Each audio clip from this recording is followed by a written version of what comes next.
So అంటే ఒకవైపేమో మీ పార్టీలో ఉండేటువంటి సమస్యలు, ఒకటేమో మీడియా పెద్ద కవరేజ్ లేకపోవటం, తర్వాత ఏమో నేషనల్ లెవెల్లో మీ పార్టీ చూస్తే నేషనల్ లెవెల్లో చాలా ఇబ్బందులు పడుతున్నది. అంటే it is no match to NDA or BJP అనేటువంటిది ఉంటుంది. అంటే నేషనల్ లెవెల్లో స్టాక్ పెరగకుండా కాంగ్రెస్ పార్టీది స్టేట్లో స్టాక్ పెరిగే అవకాశం ఉందంటారా?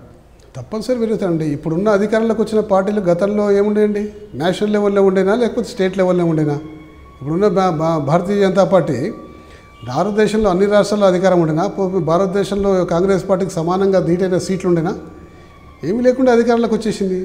టీఆర్ఎస్ పార్టీకి 22 సీట్లు ఉండే 292లో వాళ్ళు అధికారంలోకి వచ్చిండ్రు. అదేవిధంగా మాకు 116 ఏళ్ళ చరిత్ర ఉంది, 120 సంవత్సరాల చరిత్ర ఉంది. కాంగ్రెస్ పార్టీ ప్రతి గ్రామాల్లో కాంగ్రెస్ పార్టీ కార్యకర్తలు ఉన్నారు, క్యాడర్ ఉన్నది, యాక్టివ్గా ఉన్నారు. సరే సమయం మాకు అనుకూలించకపోవచ్చు, కాకపోతే 10 సంవత్సరాలు అధికారంలో ఉన్నారని చెప్పి కేంద్రంలో రాష్ట్రంలో ప్రజలు దూరం పెట్టవచ్చు. కానీ మా క్యాడర్ పటిష్టంగా ఈరోజు వరకు ఏ పార్టీ కూడా లేదండి. ఏ రాజకీయ పార్టీకి కూడా, ఈవెన్ టీఆర్ఎస్ కానీ తెలుగుదేశం పార్టీకి కానీ ఈ కమ్యూనిస్టులకు కానీ భారతీయ జనతా పార్టీ కానీ ఈ రాష్ట్రంలో మాకున్న కార్యకర్తల నెట్వర్క్ వేరే ఇతర పార్టీలకు లేదు. కానీ ఒక చెప్పండి, అంటే కాంగ్రెస్ పార్టీ మీరు చెప్తున్నారు చాలా బలంగానే ఉందని. అంటే టీఆర్ఎస్ ఎప్పుడైతే తలసాని శ్రీనివాస్ యాదవ్ గారిని టీడీపీ నుంచి చేర్చుకొని మంత్రి పదవి ఇచ్చిందో అప్పుడు రాష్ట్రంలో ఉండే ప్రతిపక్షాలన్నీ కలిపి ఒక వేదిక మీదకి వచ్చి గట్టిగా పోరాడలేకపోవటం వల్లనే ఈ పరిస్థితి ఉత్పన్నమైనది అనేటువంటిది కూడా ఒక అభిప్రాయం ఉంది ప్రజల్లో. అది ఎంతవరకు నిజమంటారు? అంటే కాంగ్రెస్ మీరు అంగీకరిస్తారు? లేదండి, ప్రతిపక్షాలన్నీ ఒక వేదిక మీదకి రావాల్సిన అవసరం లేదు. ఎవరి బాటలో వాళ్ళు ప్రయాణం చేసి అందరూ విమర్శించారు, అందరూ పత్రికలకు ఎక్కింది, దాని మీద తీవ్రంగా విమర్శలు చేశారు.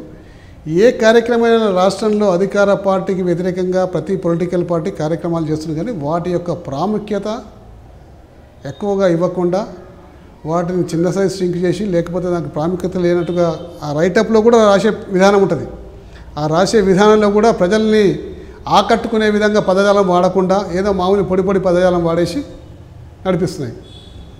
దీనికి అంటే ఇటీవల కాలంలో ఒక అభిప్రాయం కూడా వచ్చింది, అంటే కాంగ్రెస్ పార్టీకి ఒక బాహుబలి కావాలి, అంటే ఇప్పుడున్న నాయకత్వం సమర్థవంతంగా అంటే ప్రభుత్వ వైఫల్యాన్ని తీసుకెళ్ళట్లేదు కాబట్టి ఒక బాహుబలి లాంటి వ్యక్తి కావాలని అంటారు. అంటే కాంగ్రెస్ పార్టీలో ఇప్పుడు ఉన్నవాళ్ళలో ఎవరు బాహుబలి, ఎవరు వస్తే బెటర్గా ఉందంటారు? కాంగ్రెస్ పార్టీకి అసలు బాహుబలి అవసరం లేదండి. ఒక్కసారి చరిత్ర కానీ లేకపోతే వాళ్ళ నిజంగా కూడా వాళ్ళ మనసుకు ఆ ప్రశ్న వేసుకుంటే కాంగ్రెస్ పార్టీలో చాలామంది బాహుబలి ఉన్నారు. వాళ్ళ శక్తి వాళ్ళకి తెలియదు. హనుమంతునికి ఏ విధంగా అయితే వాళ్ళ శక్తి వాళ్ళకి తెలియదు, వీళ్ళకి కూడా వాళ్ళ శక్తి వాళ్ళకి తెలియదు.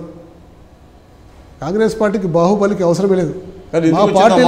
మా పార్టీలో ఉన్న నాయకత్వం అండి, జైపాల్ రెడ్డి గారు తీసుకోండి, దేశవ్యాప్తంగా సుపరిచితుడు.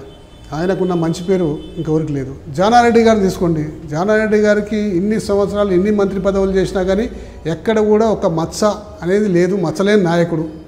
ఇన్నిసార్లు గెలిచిండు, అందరూ ఆయనని ఇష్టపడతారు. ఉత్తమ్ కుమార్ రెడ్డి తీసుకోండి, ఆయన బాగానే పనిచేస్తున్నారు. ఇంకా మాకు బాహుబలి ఏమవసరం అండి? వీళ్ళంతా బాహుబలి కాదా? రేణుకా చౌదరిని తీసుకోండి, ఒక ఫైర్ బ్రాండ్ ఆమె. గీతారెడ్డి గారిని తీసుకోండి, సబితా ఇంద్రారెడ్డి గారిని. ఒకరొకరు చాలా శక్తివంతమైన నాయకులు. ఆ శక్తి వాళ్ళు గ్రహించి గుర్తిస్తే తప్పనిసరిగా మాకు ఏ బాహుబలి అవసరం లేదు. మరి ఎక్కడ ఉందంటారు లోపం? మరి అంటే బ్యాడ్ టైం అండి. కాంగ్రెస్ పార్టీకి చాలా సంవత్సరాల నుంచి అధికారంలో ఉన్నది కాబట్టి కొన్ని సంవత్సరాలు ప్రజల మనసులో నుంచి దూరం కావడం సహజమే. దానికి తాపత్రయపడే ఆరాటపడాల్సిన అవసరం లేదండి. అదే ఆటోమేటిక్గా టైం వచ్చేస్తుంది. ఆటోమేటిక్గా టైం వచ్చేసినప్పుడు దానికి ఏ బాహుబలి అవసరం లేదండి.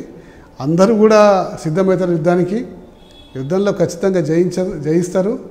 టీఆర్ఎస్ పార్టీని ఓడగొడతారు, కాంగ్రెస్ పార్టీని అధికారంలోకి తీసుకొస్తారు.